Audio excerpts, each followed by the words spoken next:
Good morning, friends. Anne here, got my cup of coffee, got the Word of God, and today's reading is from Psalm chapter 31, verses 9 through 16. Friends, this is a psalm of David. It's a psalm that he wrote in his life when he was filled with distress and failure and fear, and everything around him was just crumbling. And what we're going to do is start out with the beginning and then look at all the stress in David's life and then see how he calls upon God to meet him in the middle of it. He says this in verse 9, "Be merciful to me, O Lord, for I am in distress."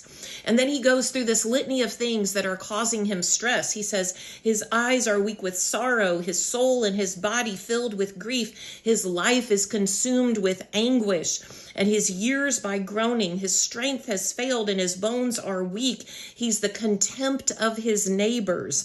He's a dread to his friends. He's forgotten. He hears the slander of many. It's filled with terror on every side, and people are conspiring against him, and even a plot to take his life. Friends, all of this is stuff that is outside of David's control. He can't do anything about it. He is helpless to do anything about it. And so here he is crying out to God, saying that he needs God's mercy because he is in distress. But what does he do? Does he try to control the things that are outside of his control? No, he actually goes to the one who can control the things outside of his control.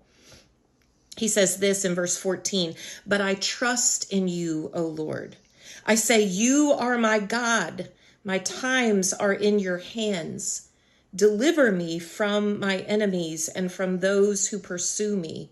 Let your face shine on your servant. Save me in your unfailing love." Friends, he goes to God. He pours out his heart. Everything that is within him that is causing him distress, he lays it all out on the table. He knows that he has no control over these external things.